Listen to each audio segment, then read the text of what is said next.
कर्म भूमि है, कर्म भूमि है।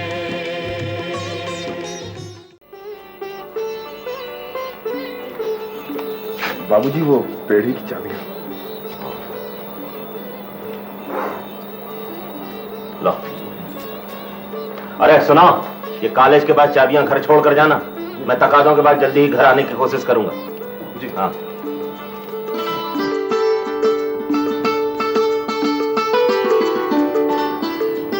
राम राम मुनीम जी। राम राम करने वाले।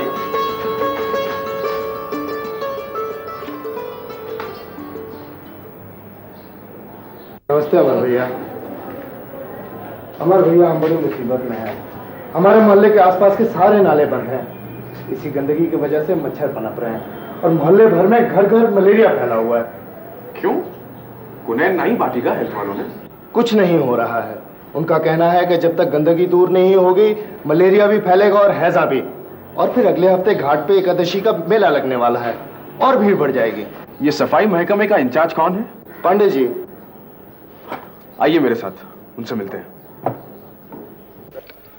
जी मैं वादा करता हूँ कल तक सब ठीक हो जाएगा।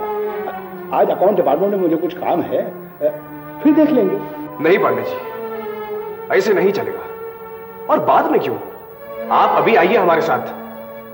आप क्या हम सबको बेकार समझते हैं? मैं दुकान छोड़ाया हूं, कॉलेज छोड़ाया हूं, मुझे भी क्या आप बेकार समझते हैं? सिर्फ गद्दी गर्म करने से कुछ नहीं होगा पांडे जी। महामारी अगर शहर में फैल गई तो मैं आप ही को उसका जिम्मेदार ठहराऊंगा। आप जनता के सेवक हैं, सेवा को धर्म बनाइए। यह मत भूलिए कि आपकी तनख्वाह भी जनता ही देती है।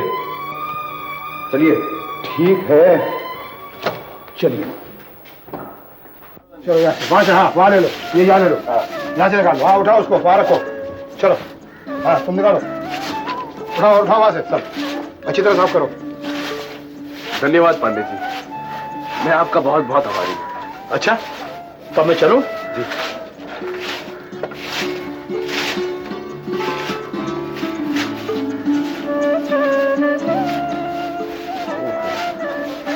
महेश, अपनी साइकिल पर मुझे दुकान पर छोड़ देना।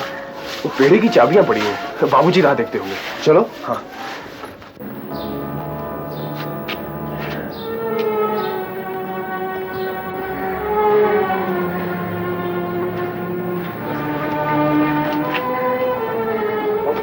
दुकान छोड़ कर गए सो गए, चाबी तो छोड़ जाती है। कब से ग्राहक बैठा है।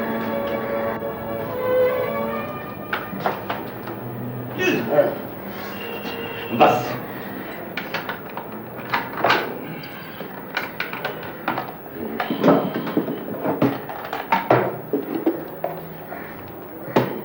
लो, इस हाथ लो, उस हाथ दो। लीजिए। अच्छा लगा, चलते। अच्छी।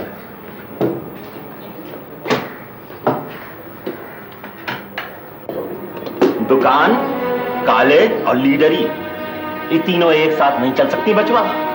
बेहतर है कि 2 घंटे जो तुम दुकान में बैठते हो, इस समय भी लीडरी में लगाओ। मैं जिस तरह धंधा संभालता आया हूं, संभाल लूंगा। तुम्हारे भरोसे बैठूंगा तो धंधा गलत हो जाएगा। बाबूजी, अब से मैं धंधे के समय बाहर नहीं जाऊंगा, वचन देता हूं। और पढ़ाई भी छोड़ दूंगा। बहुत खूब। बहुत खूब। जानता हूं। फिर मुझको ही दोष दोगे कि मैंने पढ़ाई छुड़वा दी। अरे 1-2 महीने इम्तिहान में रह गए, बीए कर ही डालो। नहीं बाबूजी, मैंने सोच लिया है, सर्टिफिकेट लेकर क्या होगा। फिर मुझे कौन सी नौकरी करनी है? अरे जो जी में आए करो, मुझे इस वक्त धंधा करने दो। जा। जी। अमर के साथ साथ तुमने भी पढ़ाई छोड़ने का फैसला किया है? नहीं अब्बा हुजूर। बेटा, हम नौकरी पेशा वाले हैं। तुम्हारे दोस्त अमर का तो खानदानी धंधा है और लीडरी भी। तुम्हें नौकरी करके अपने पैरों पर खुद खड़े होना है। हाँ बेटा। अपनी पढ़ाई पर ध्यान दो बरखुरदार। तुम्हें किसी भी कीमत पर एमए पास करके सिविल सर्विस ज्वाइन करनी होगी।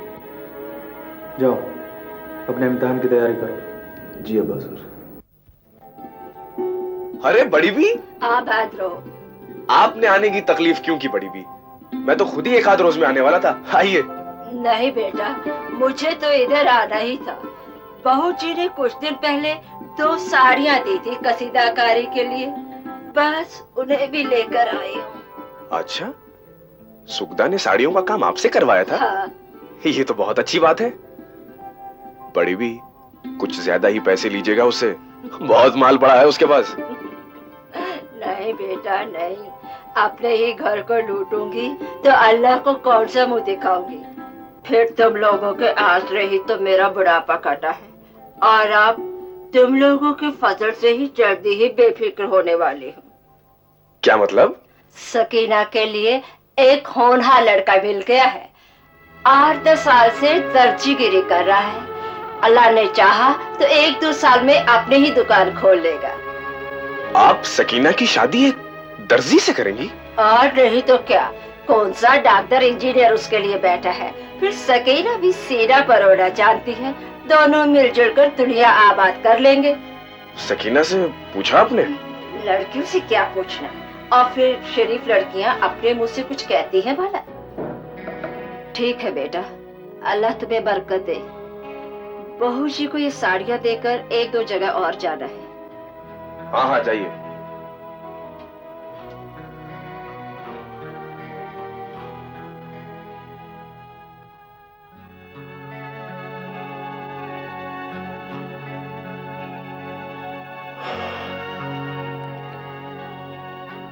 मुनीम जी, हम बस अभी आते हैं। आप? अम्मा तो आपके यहाँ ही गई हैं। जानता हूं। क्या बात है बाबूजी? अंदर आइए, अंदर आइए ना।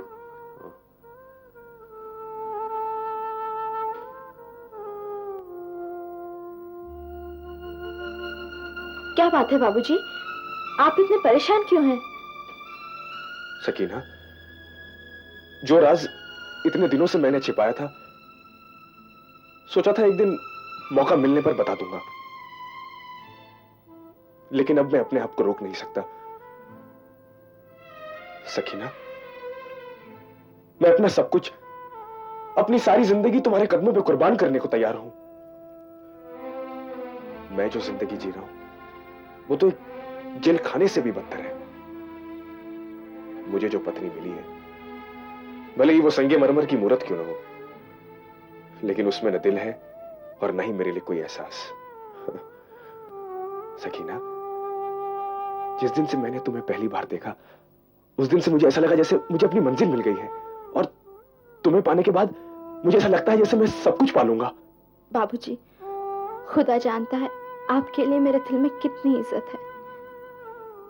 आपने एक मुसलमान, गरीब, दूसरों के कपड़े सीकर गुजारा करने वाली को इतनी इज्जत दी। मैं अपने आप को इस लायक नहीं समझती बाबूजी। मुझ में न सलीका है न इल्म। आपने मुझ जैसी यतीम को अपने दिल में जो जगह दी है, उसकी खुशी मैं बयान नहीं कर सकती। बस अब तो इन्हीं यादों के सहारे जिंदगी काट लूंगी। मुझे जीने का एक मकसद मिल गया है बाबूजी, मेरे लिए इतना ही काफी है। मैं भी तुम्हारी ही तरह यतीम हूं। पहले बाप की सरपरस्ती में दिन काटे, फिर बीवी की गुलामी में। बचपन से लेकर आज तक मुझे प्यार मिला ही नहीं। बेवफा नहीं निकलेगी तो फिर तुम्हारी शादी? मैं अम्मा से इनकार कर दूंगी कि मेरे लिए लड़का ना देखें। बड़ी भी मान जाएंगी? अगर उन्होंने जबरदस्ती की तो मैं जहर खाने की धमकी दे दूंगी। कहाँ थी अम्मा? बाबूजी कब से तुम्हारा इंतजार कर रहे हैं।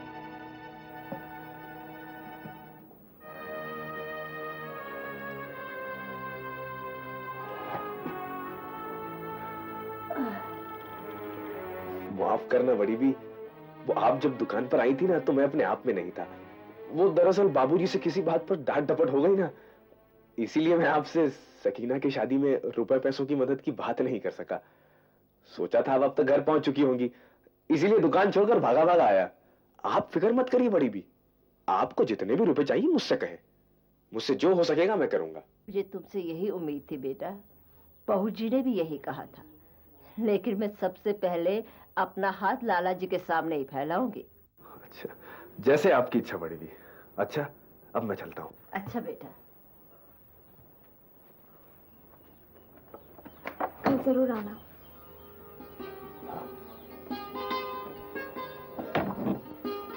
अम्मा, मैं शादी नहीं करूंगी। क्या?